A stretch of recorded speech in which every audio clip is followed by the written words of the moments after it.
Hey parents, you're listening to the Project Parenthood podcast. I'm your host, Dr. Nanika Coor, clinical psychologist and respectful parenting therapist. Halloween for many American families means creepy costumes and candy consumption overload. Listen, I've mediated a whole heap of heated discussions between parents about children's sugar intake on all of the other days of the year. So you can imagine how intense the swirl of parental emotions around Halloween candy can be. While there's some parents that have difficulty setting any boundaries around sweets, they're more rare. More commonly, parents are convinced that regular intake of sweets means their child is doomed to obesity as an adult, or that they'll never learn to eat healthy. Parents worry their child will get addicted to sweets, that eating sugary foods means they'll ruin their appetite for real food.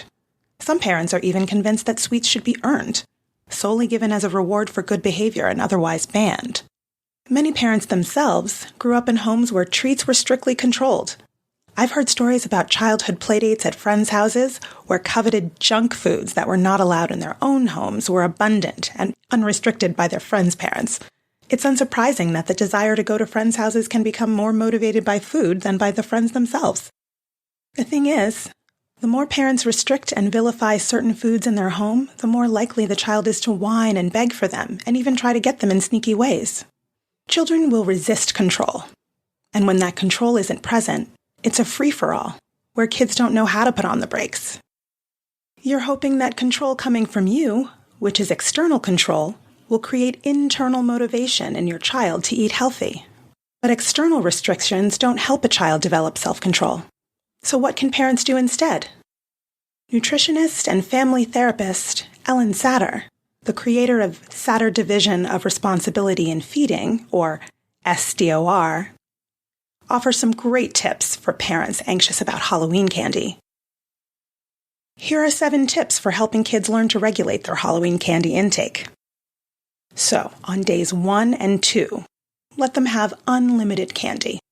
Hear me out. Ultimately, you want your child to be able to manage their candy intake independently and responsibly. Kids learn new things by doing those new things, not by you doing it for them. So let them be in charge of their Halloween candy. When they come home for trick-or-treating, let your kids sort and trade and eat as much of their candy as they wish. Let them eat as much as they want the next day as well.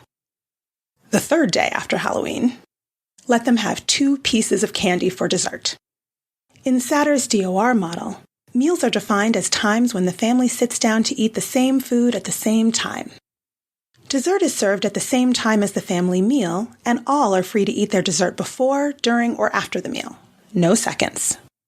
After those first 2 days of unlimited candy, your child will need to put the candy away, but they can choose 2 pieces for dessert with their meal.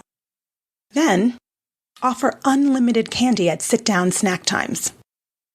In SDOR, snacks are served at set times midway between meals and include 2 or 3 foods.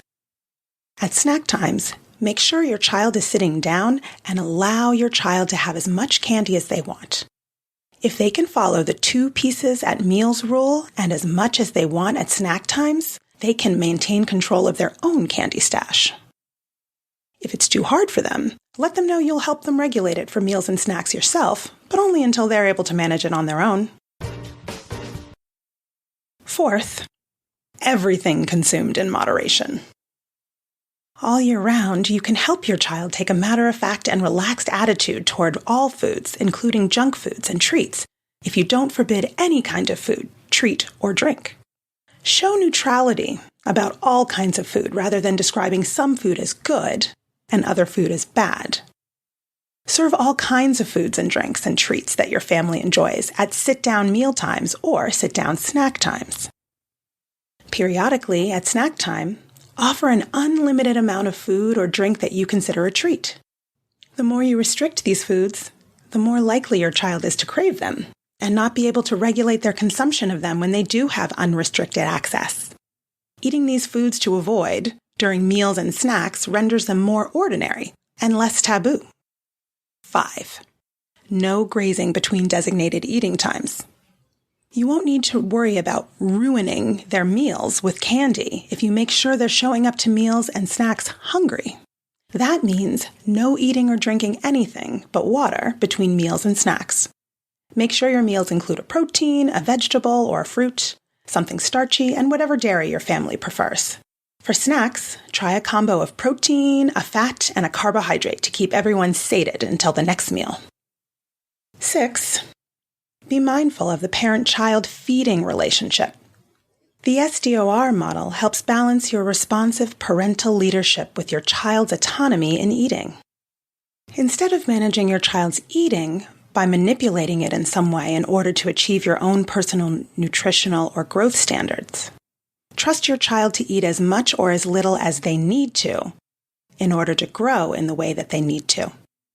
Even subtle pushing of your agenda for what foods your child should eat and how much interferes with your child's self-regulation of eating habits. Your child's eating time should be pleasant, relaxed, and enjoyable rather than tense. Lastly, take the SDOR challenge. Here's a 30-day challenge. Starting on Halloween, divide the responsibilities of feeding your children. You take responsibility for the when, where, and what related to meals and snacks. Your child takes responsibility for whether or not they will eat and how much. Allow children to have autonomy over their Halloween candy if they're able to stick to the 2 pieces of candy at meals and unlimited candy at snack times. No grazing between meals and snacks except water. During family meals, make sure there are at least 1 or 2 familiar side dishes that each eater at the table enjoys. Everyone chooses foods and serves themselves from what's on the table. No special orders or substitutes. No restricting bad or junk foods. Instead, eat them in moderation with snacks or meals. And finally, no pressuring children in any way to eat more, less, or differently than they already are. Prioritize structure, family togetherness, and meal sharing over specific foods and quantities of food. Learning to self-regulate around Halloween candy in particular, and eating in general, is a learning process that your child may take several years to learn. With structured meal and snack times plus permission to eat as much or as little as their bodies and taste buds desire from the choices you provide, your child will one day become a competent eater. Trust in your child's competence to follow your model of eating a variety of foods that are good for their bodies and enjoyable to consume.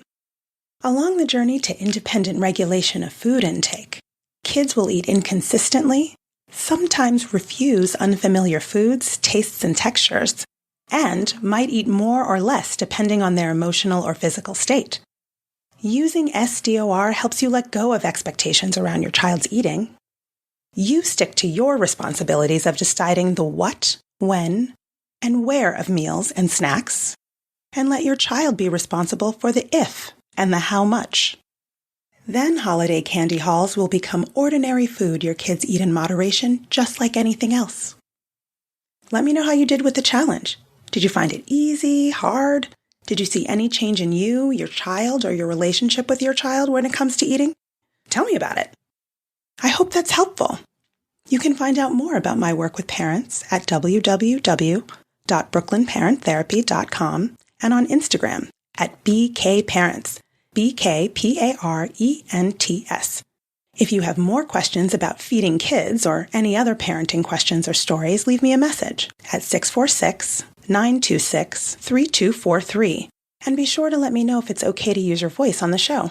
Or send an email to parenthood@quickanddirtytips.com. And don't forget to subscribe to Project Parenthood on Apple Podcasts, Spotify, or wherever you listen to podcasts. Catch you next week. Project Parenthood is a Quick and Dirty Tips podcast. It's audio engineered by Dan Firebend with script editing by Adam Cecil. Our operations and editorial manager is Michelle Margulies. Our assistant manager is Emily Miller. And our marketing and publicity assistant is Davina Tomlin. That's all for this episode. Thanks so much for listening.